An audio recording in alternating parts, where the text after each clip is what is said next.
bautizándolos en el nombre del Padre y del Hijo y del Espíritu Santo, a todos los pueblos, a todas las naciones. O sea que no se necesita ningún requisito para formar parte de la iglesia, salvo el bautismo. Hagan discípulos, o sea, hagan los miembros de la iglesia, bautizándolos en el nombre del Padre y del Hijo y del Espíritu Santo. Ese bautismo, que es para todos. Dice bauticen a los adultos. Ahí. No, dice bauticen a los adultos excepto a los niños, dice ahí. no, bautícelos y consagrándolos al Padre y al Hijo y al Espíritu.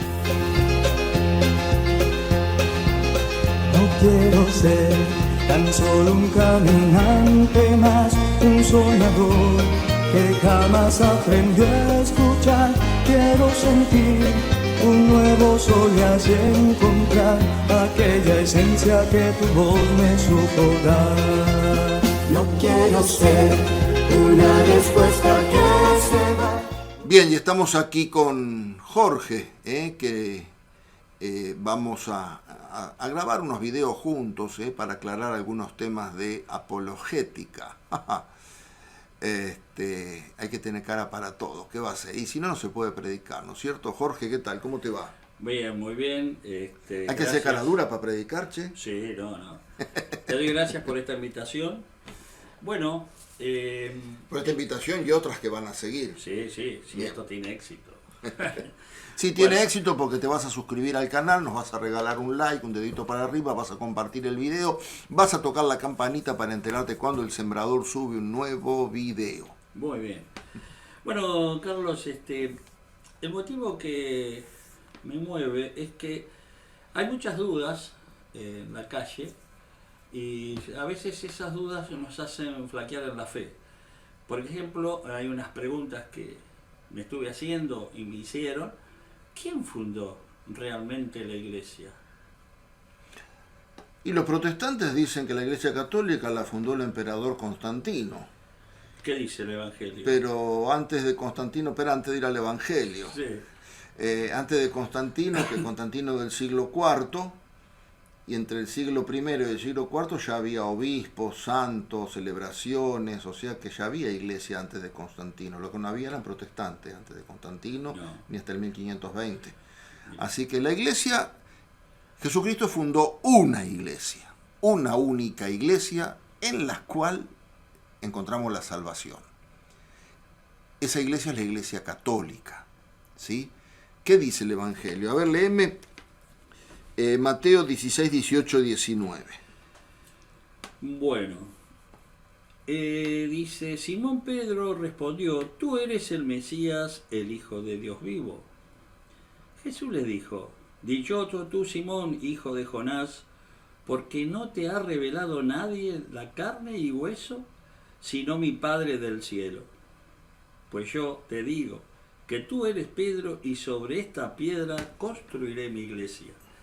Y el imperio de la muerte no la vencerá. Bien. ¿Sigue? Sí, sigue un... Dale, sigue. A ti te daré las llaves del reino de los cielos, lo que ates en la tierra quedará atado en el cielo, y lo que desates en la tierra quedará desatado en el cielo. Bien. Vos fíjate que acá tenemos varias... Déjalo abierto ahí. Ahí tenemos varias cosas para poder desentrañar. Por un lado, aquí se demuestra que la fe no es algo humano, sino que la fe es una virtud sobrenatural infundida por Dios, ¿sí? Porque ¿qué le dice primero? Simón Pedro le dijo, tú eres el Mesías, el Hijo de Dios vivo. Está haciendo una profesión de fe en Jesús. O sea, Jesús encuentra en Pedro fe. Y dice, esto no te lo reveló ni la carne ni la sangre. O sea, la fe no es virtud humana. Esto te lo reveló mi Padre que está en el cielo. O sea, reconocer a Cristo como Mesías, como Hijo de Dios vivo, como verdadero Dios y verdadero hombre, es un acto de fe que procede del mismo Dios. No es obra de la sabiduría humana, ni resultado de investigaciones históricas, ni nada de eso. No. Es revelación de Dios. Después dice, yo te digo, tú eres Pedro, le cambia el nombre. Pedro, que significa piedra. Claro, se llamaba Simón. Claro, sí, sí. Y sobre esta piedra construiré mi iglesia. Mi iglesia en singular, indicando que es la iglesia de Jesús. Indicando que es la iglesia de Jesús. O sea, perdón, no después de Constantino. No. No. Mi iglesia es la iglesia que Cristo va a fundar. Es decir, suponete que vos te comprás un terreno y construís una casa. Uh-huh. Es la casa de Jorge. Vos Claro. pusiste tu guita para construir esa casa. Jesús puso su sangre para construir esa iglesia. Es mi iglesia, dice Jesús. Uh-huh. ¿Sí? Por eso, mi iglesia en singular indicando que es suya y no es obra de hombres, como dijimos al principio, no es obra de hombre. La palabra iglesia significa asamblea en griego, eclesía con doble K. Eclesía implica una comunidad organizada. Bien. O sea, los términos griegos tienen una acepción cada término propio. Viste que para decir, por ejemplo, amor, vos decís eros, amor carnal, Fraternal. ágape, amor fraternal, y después filo, amor desinteresado. ¿Sí? Tienes estas tres palabras. Nosotros decimos amor solamente. Nosotros decimos asamblea, pero eclesía significa asamblea organizada, no un rejunte de personas. ¿Sí? No el conjunto de gente que está esperando el micro en una parada. Eso no es iglesia. Eso es una... Y una comunidad ahí. Sí, algo efímero que está, pum, y se va. ¿Sí? En cambio Jesús dice, no, edificaré mi eclesía, mi asamblea organizada. Y Pedro recibe una misión única como piedra fundamental. Le da las llaves, le da el poder. ¿A quién? A Pedro. Léeme, por favor, ahora Efesios 2, 19 al 20. Efesios. De modo que ya no son extranjeros ni huéspedes, sino ciudadanos de los consagrados y de la familia de Dios, edificados sobre el cimiento de los apóstoles, con Cristo Jesús como piedra angular. Bueno, sobre esta piedra edificaré mi iglesia. Edificado sobre el cimiento de los apóstoles. ¿Cuál es la piedra a la que se refiere en el pasaje anterior? A Pedro, sobre la fe de Pedro. Sobre esa fe va a edificar Jesús la iglesia. Pero ¿quién es la piedra angular? Porque, a ver, podemos pensar a lo mejor que le estamos restando la gloria a Jesucristo. No, ahí Efesios lo dice bien clarito. Están edificados sobre el cimiento de los apóstoles y profetas. Apóstoles y profetas. ¿Sí? O sea, Nuevo y Antiguo Testamento. Apóstoles y profetas. Y Cristo Jesús es la piedra angular, es la piedra fundamental. Cristo es la base última, pero delega la autoridad a los apóstoles. Aquí está. Esta iglesia tiene una misión universal. Tiene una misión universal, dada por Jesús. Léeme Mateo 28, 18 al 20. Me han concedido plena autoridad en el cielo y en la tierra. Vayan y hagan discípulos entre todos los pueblos, bautícenlos, consagrándolos al Padre y al Hijo y al Espíritu Santo, y enseñándoles a cumplir todo lo que yo les he mandado. Yo estaré con ustedes siempre hasta el fin del mundo. Bien. O sea, ¿cuál es el mandato de Jesús para la iglesia? Ir y hacer discípulos. ¿Sí? Ir y hacer discípulos. O sea que el discipulado no se corta con la muerte de los discípulos. El discipulado sigue. Todo bautizado, pues hagan discípulos bautizándolos o consagrándolos, dice esta traducción. Después más adelante vamos a usar otra traducción, porque no me gusta mucho esta. ¿Aló? ¿Me trabé? No me gusta mucho esta traducción. Ah, No me gusta mucho esta traducción. buscaremos. Y dice, bautizándolos en el nombre del Padre y del Hijo y del Espíritu Santo, a todos los pueblos, a todas las naciones. O sea que no se necesita ningún requisito para formar parte de la iglesia, salvo el bautismo. Hagan discípulos, o sea, hagan los miembros de la iglesia, bautizándolos en el nombre del Padre y del Hijo y del Espíritu Santo. Ese bautismo, que es para todos. Dice, bauticen a los adultos. Ahí. No, dice... Dice, bauticen a los adultos excepto a los niños, dice ahí. No, bautícelos y consagrándolos al Padre y al Hijo y al Espíritu Santo. Bien. A todo el mundo, dice. A Se todos. refiere a todo O sea, viviente. no hay a todo viviente, a todo ser humano, Humano. a todo humano. Por supuesto. Sí. Y todo humano, acá, todo tiene un sentido de absoluto, es decir, todo es todo. No hay restricciones, ¿sí? O sea, vamos resumiendo un poco. Fundación de la iglesia por parte de Cristo. ¿Sobre la fe de quién? De Pedro. ¿Quién es líder de la iglesia en la tierra? Pedro. ¿Lo pone quién? Jesús. ¿Montoto? No, lo pone Jesús. Lo pone Jesús, ¿sí? Pedro dijo en algún momento, mirá Jesús que yo voy a ser el líder de tu iglesia. No. ¿Quién es voluntad de quién? De Jesús. De Jesús.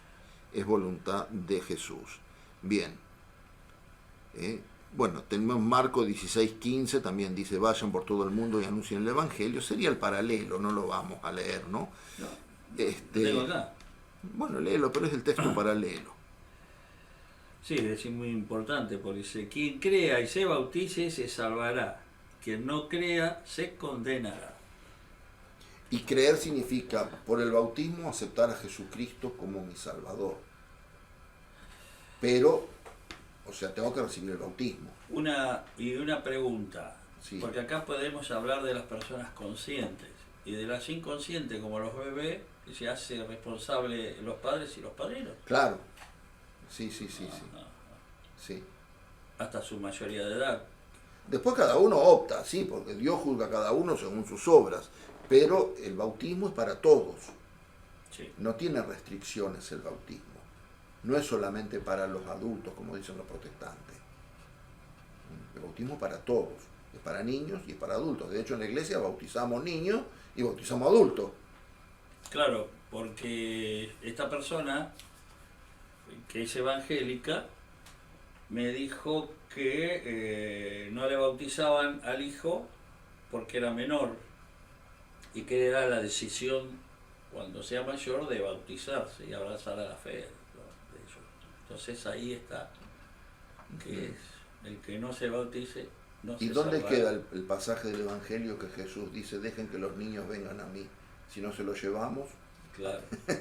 Lo que pasa es que hay una concepción diferente. El protestantismo tiene una concepción de la gracia diferente que la de nosotros.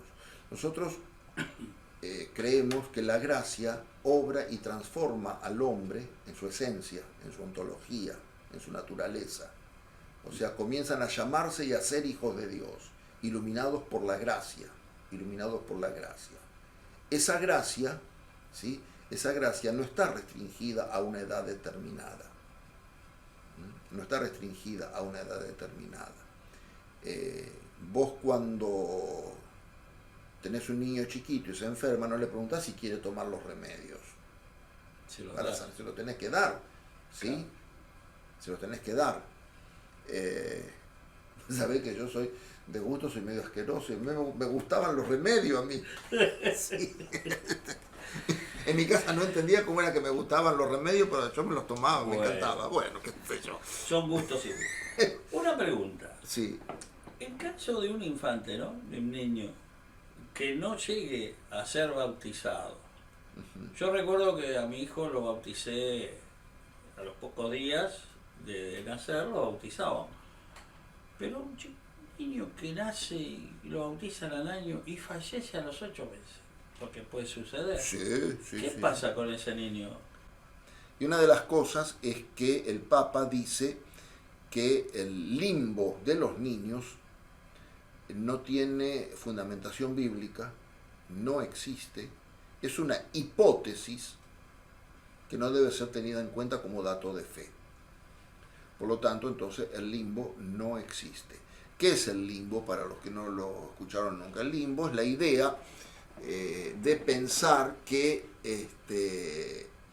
un alma, por no recibir el bautismo, va a un estado de felicidad natural, no sobrenatural. Es decir, a un estado de felicidad natural significa un estado de felicidad en el cual es feliz pero no goza de esa presencia de Dios. ¿Sí? Bueno, eso es una hipótesis que no debe ser tenida en cuenta. Lo dijo el Papa. Bueno, entonces, ¿qué pasa con la gente que muere sin el bautismo? Dios tiene medios ordinarios y medios extraordinarios. De hecho, hay mucha gente que muere sin el bautismo, ¿sí? Los judíos, los musulmanes, los que no fueron evangelizados, los pueblos indígenas, donde no ha llegado la evangelización, toda esa gente muere sin el bautismo. Los profetas del Antiguo Testamento, todos murieron sin el bautismo. La carta a los hebreos lo dice, todos murieron en una esperanza de salvación, ¿sí? Pero hay algo que nunca debemos perder de vista, que es la misericordia de Dios. Bueno, y si llegaste hasta acá, te pido que te suscribas a nuestro canal, que nos regales un like, un dedito para arriba. De esa manera YouTube va a recomendar el video y de esa manera también se difunde la verdad y nos ayudas a crecer como canal. No te olvides de accionar la campanita para enterarte cuando subimos un video nuevo y no te olvides de compartirlo con tus familiares y amigos. Seguimos entonces con nuestro tema. Y la misericordia de Dios no está atada a ningún tipo de ritual, no está atada a ningún tipo de lucubración teológica ni nada. No, la misericordia de Dios es misericordia. ¿Sí? Jesús murió en la cruz y San Pablo nos va a decir, no me acuerdo la cita bíblica, la voluntad de Dios es que todos los hombres se salven y lleguen al pleno conocimiento de la verdad. Esto alguno podría decir, entonces da lo mismo bautizarse que no bautizarse. No, porque no es lo mismo una vida con Cristo que una vida sin Cristo. ¿Sí? Y los que hemos sido convertidos de grandes sabemos cómo era antes de Cristo. Tenemos un antes de Cristo y un después de Cristo. Yo lo tengo de mi adolescencia, de la nada a un día de conversión. Bueno, yo llegué a ser sacerdote, pero no necesariamente. Pero a vos también te ha pasado, en testimonio de vida, vos has tenido a lo mejor una vida un poco disipada y un día conociste a Cristo y comenzó un después de Cristo. ¿Y sí? No es lo mismo con Cristo que sin Cristo. Entonces, ¿qué es lo que pasa acá? La persona que muere sin el bautismo entra en el plan salvador de Dios por la misericordia de Dios. A lo mejor no ha recibido el bautismo, pero la misericordia de Dios es causa de salvación para esa persona. Ahora me pueden decir, entonces nadie se condena. No, aquel que reniega explícitamente de Cristo y lo rechaza, ¿sí? Ese se condena. Pero bien, en el momento de la muerte, en el momento que es el momento más profundo de intimidad entre Dios y la conciencia, Dios se manifiesta al hombre. Cuando has tenido alguna, no sé si te ha pasado a vos, pero cuando has tenido algún peligro de muerte, te acordás de todo.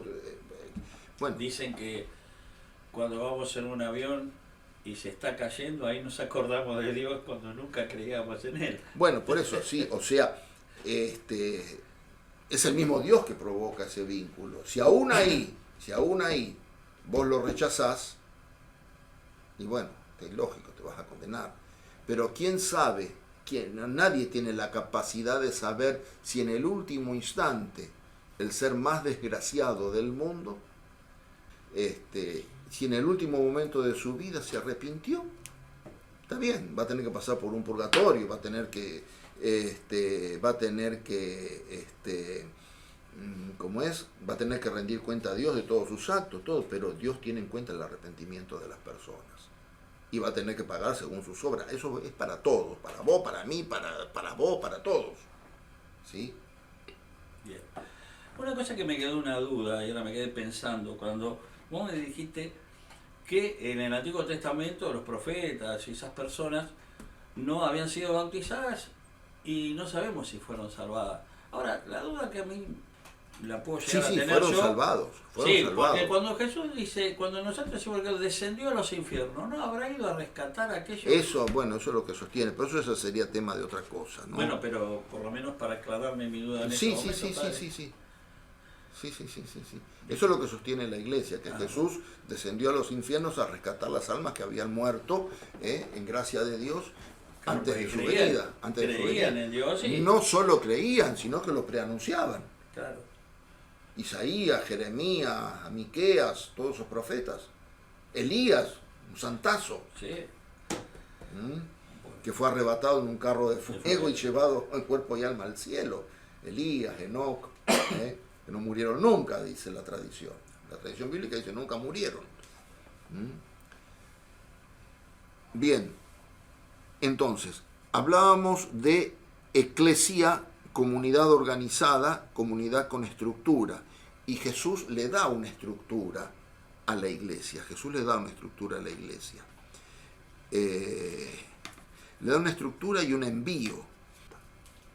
Léeme Juan 20, 21, 23.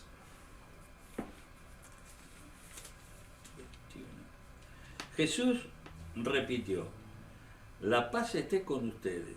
Como el Padre me envió, así yo los envío a ustedes.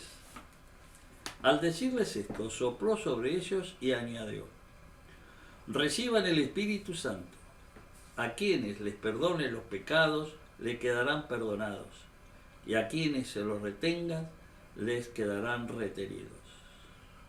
Bien, esto daría pie para hablar del sacramento de la confesión, pero no lo vamos a hacer ahora, sino que nos vamos a limitar, después cuando hablemos del sacramento de la confesión, vamos a volver sobre esa cita y otras más, pero eso será tema para otro video. Perdón, pero esto es paralelo a lo que dijo a Pedro: lo que atares en la tierra, yo lo ataré en el cielo. Claro, sí. Y acá lo confirma. Sí, lo va a volver a confirmar después en la aparición en el lago de Tiberíades. Apacienta mis corderos. Bien. Sí. Pero acá Juan, ¿cuál es la intención de Jesús? En esa comunidad organizada Jesús les da el poder de perdonar los pecados, o sea, le transmite el poder ministerial para que ellos puedan continuar su obra. Si el perdón de los pecados no se termina con los discípulos, o sea, la iglesia tiene una estructura para poder continuar la obra de Jesucristo. Tiene una estructura para poder continuar la obra de Jesucristo. ¿Sí? Por ejemplo, en Hechos 1:15 al 26. Un día de aquellos, Pedro se puso de pie en medio de los hermanos, 120 personas reunidas, y dijo: queridos hermanos... Perdón. ¿Quién se puso de pie y proclamó y dijo?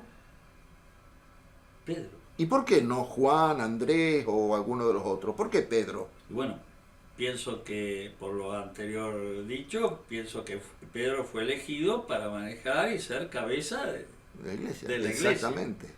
Estoy bien aprendiendo. El que tiene la voz cantante es Pedro. Claro. Vuelvo a repetir.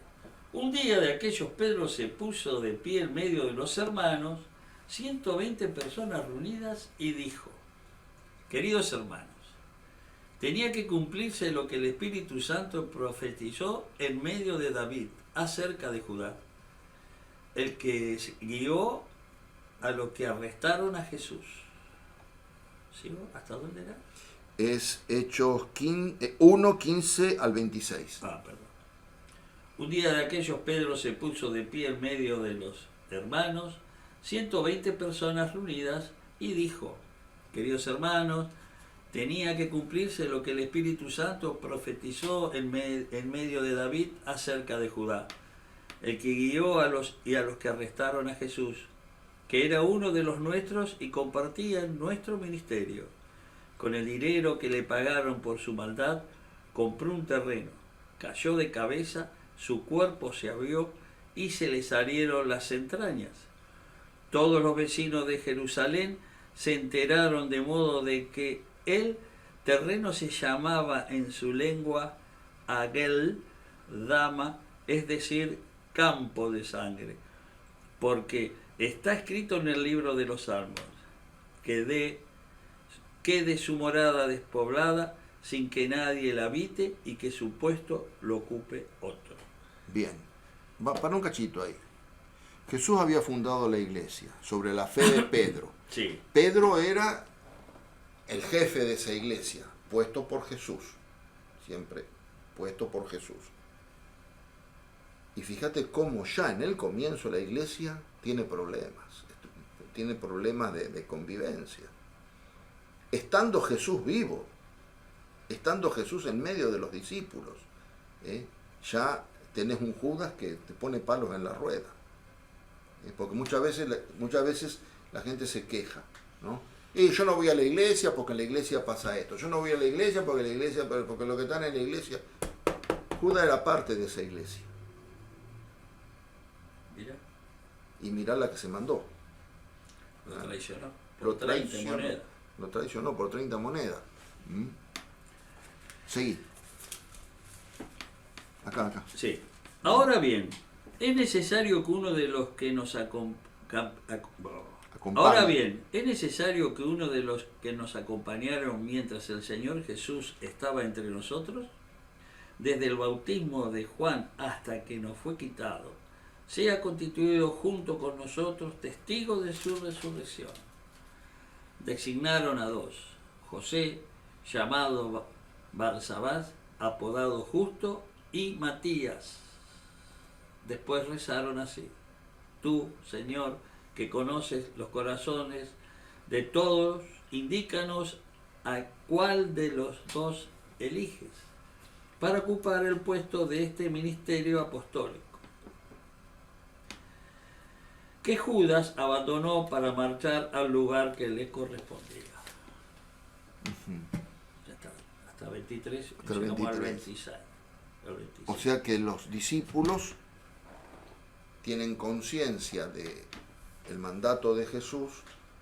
Pedro tiene conciencia de que es el jefe de la iglesia. Pedro es quien designa quién va a ir en lugar de Judas, porque tenía que completarse el número de los 12.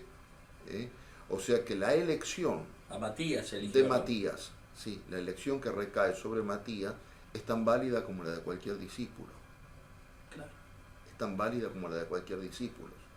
¿Por qué? Porque no están obrando en nombre propio. No es o sea, esto no te lo ha revelado ni la carne ni la sangre, es obra de mi Padre que está en el cielo. Cuidado. Sí, sí. O sea, ahí muestra cómo la estructura de la iglesia comienza, como el engranaje de la iglesia comienza a funcionar. Bien. Correcto. Ahí estaríamos. Bueno. Con Juan. Y esa iglesia, decimos que es la verdadera. Léeme esta cita ahora. La primera de Tito. Timoteo. Timoteo 3:15.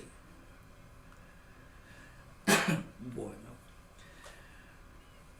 Por si me retraso, para que sepas cómo comportarte en la casa de Dios, que es la iglesia de Dios vivo, columna y base de la verdad.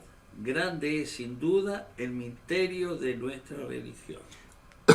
O sea que Pablo le está diciendo a Timoteo, y acá tenemos, porque cada uno puede decir, no, mi iglesia es la verdadera, y de hecho hoy día se pelea, se pelean los distintos...